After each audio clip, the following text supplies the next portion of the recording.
What's up, guys? I'm taking a break today from some of the Cube content to focus on another way in which I like to play Yu-Gi-Oh!, which is through mirror match decks of old formats. So the only person I really ever play Yu-Gi-Oh! With is my brother, and so this is one of the newest mirror match decks that I built, which is based on, as you could probably guess, Perfect Circle Monarch. So I'm going to give a quick overview of why this is such a fun mirror match to play, and then also just share some of the strategy on ways to play the mirror match. So the main strategy of these decks is around abusing Rise of the Storm Monarch and Phoenix Wing Wind Blast to be able to spin your opponent's cards to the top of their deck to control them, lock them out of the game, and use a really powerful card advantage engine really focused around graveyard recursion with Destiny Hero Disc Commander to keep your next level threats running through. So I'm just going to walk through some of the main strategies here.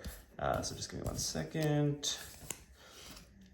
Cool. So first things first is running 3 copies of Ryza and 3 copies of Phoenix Wing Wind Blast as a way to have the most consistency here.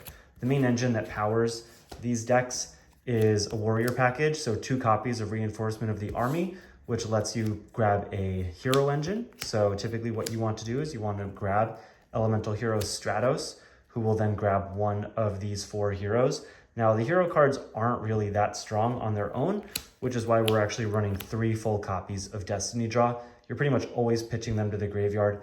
By far, the most important one is Destiny Hero Disc Commander. When it's special summoned from the graveyard, draw 2 cards. So generally, this card is generating a +2 for you, or a +3, possibly, off of some effects.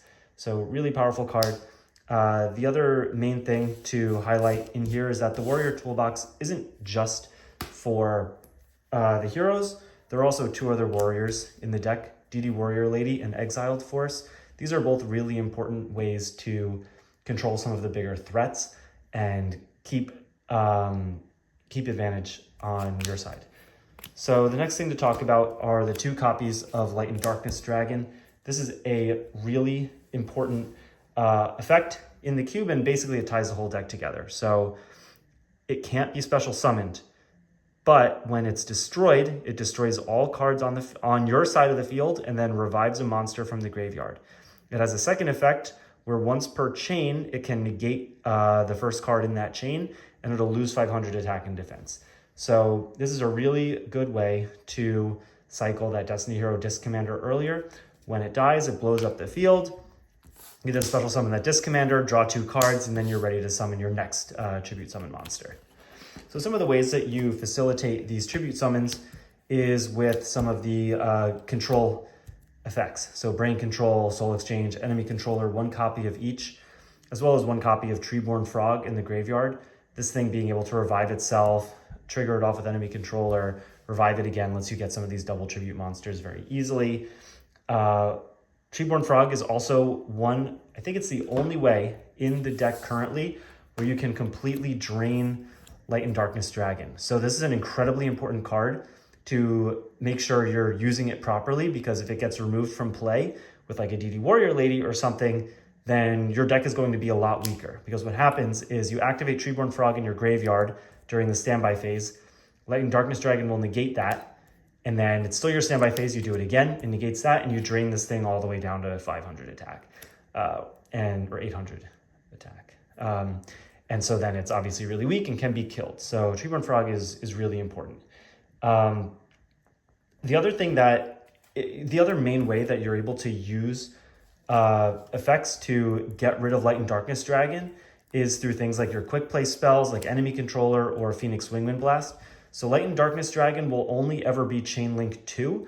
So for example, let's say you play a spell card as Chain Link 1, play Soul Exchange, let's say, Light and Darkness Dragon will negate that. And then you chain Enemy Controller, tributing your Treeborn Frog to gain control of Light and Darkness Dragon, or you chain Phoenix Wing Wind Blast, Light and Darkness Dragon will not negate that, and so then that effect will resolve. Either you'll gain control of it, or you'll spin it to the top of the deck, and then this thing will fizzle. But that's definitely a unique way to get the card off of the field, and it's definitely a really important thing to think about when you're trying to get control of this card. Obviously, or to remove it from the field. Obviously, if you're able to gain control of it, you could tribute it off, and then its effect won't trigger, and it won't be able to revive the Destiny Hero Disc Commander. We're also playing 2 pieces of graveyard recursion. Obviously, Disc Commander is kind of the main thing to get off of that, but there's a toolbox of other cards with good effects that we'll get to at the end. Ryza is a 2400 beater, but it's essentially a vanilla, so it's not really the most effective thing to get to. We are also playing 2 more powerful spells, Heavy Storm and MST. Aside from the 3 Phoenix Wingwind Blast, there really are not that many traps in the deck. So heavy, it's not one of these things where it's not a huge back row mirror match, but obviously these cards are still very important. And the final tribute monster we're playing is Dark Magician of Chaos. So when it's summoned, you get to take a spell card from your graveyard and put it back in your hand. Obviously reviving or recurring one of the spell and trap removals, or a revival spell or a tribute spell are really the main kind of things that the 3 categories of cards you would go for. Maybe there's like an instance where you'd get D-Draw and then pitch a Destiny Hero from the hand, but honestly, you're going to be finding ways to get more tribute fodder on the field or remove your opponent's monsters. DMOC is also a really important card because it has a second effect that any monster that it battles with gets removed from play. So if you leave Treeborn Frog on your field in defense position and the opponent summons DMOC, they could hit that Treeborn Frog, they could hit that Disc Commander, and then it just gets banished, and then your engine is kind of completely shut off.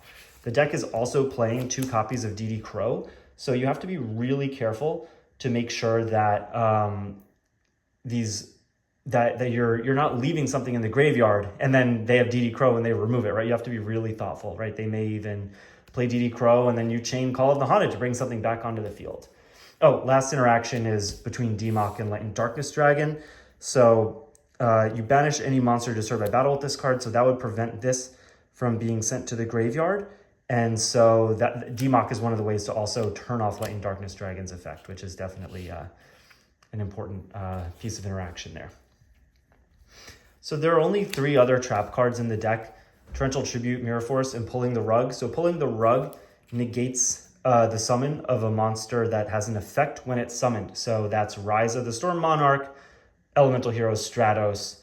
I think those are the main ones. There's 1 or 2 other little ones, but mainly this is a way to negate the Ryza effect from going through. It's obviously a really powerful card. We're not playing Crush Card Virus or Trap Dust Shoot because those cards are a little bit less interactive, and I want to increase interactivity since this is a mirror match deck and it's not supposed to necessarily be uninteractive. So the rest of these cards here are just kind of utility cards, I would say. Spy is really important because it has a really high defense and it's able to get another piece of tribute fodder. So either this right here, you could summon one of the double tribute monsters, or, you know, let's say you have a face down, they attack with a Ryza. Well, you get another one and now you're able to crack back with a Ryza of your own. But there are also some other interesting interactions here, right? Like if Gravekeeper Spy is face down and you read it's a spy, you could summon your own Exiled Force to try to pop it, but there's a risk, right? Obviously that would prevent the flip effect from triggering, but there's a risk here in case the opponent is trying to outplay you. They set a Sangan or a Card Trooper. That's like a really bad trade if this set card is one of these and you pop it with Exiled Force and then they get a +1 on you because of that. So you definitely have to be a little thoughtful around using the Exiled Force to clear the Gravekeeper Spy. One of the next cards that I just wanted to cover is Spirit Reaper. Now, Spirit Reaper, there's kind of a positive and a negative to it. On one hand, since a lot of this deck revolves around cards like Brain Control or Soul Exchange to take control of the opponent's monster or tribute it off, Spirit Reaper is technically immune to that, because if you play Brain Control and target Spirit Reaper, it will just destroy itself. So if your hand is Ryza's and Light and Darkness Dragon, you can't actually tribute that card off, and so you may have a clogged hand. On the other hand, no pun intended, if you just play Brain Control, it could pop the Spirit Reaper and that lets you attack directly and win. So there's just an interesting interaction there to remember, that you can remove Spirit Reaper from the field by, you know, targeting it with things like Brain Control and things like that. Last one I just want to talk about along this line of, you know, using an opponent's monster for tribute fodder, Breaker is in here too, whatever, is Cyber Dragon. So Cyber Dragon is a 2100 beat stick, so it can come down and just run over a Gravekeeper Spy or something like that.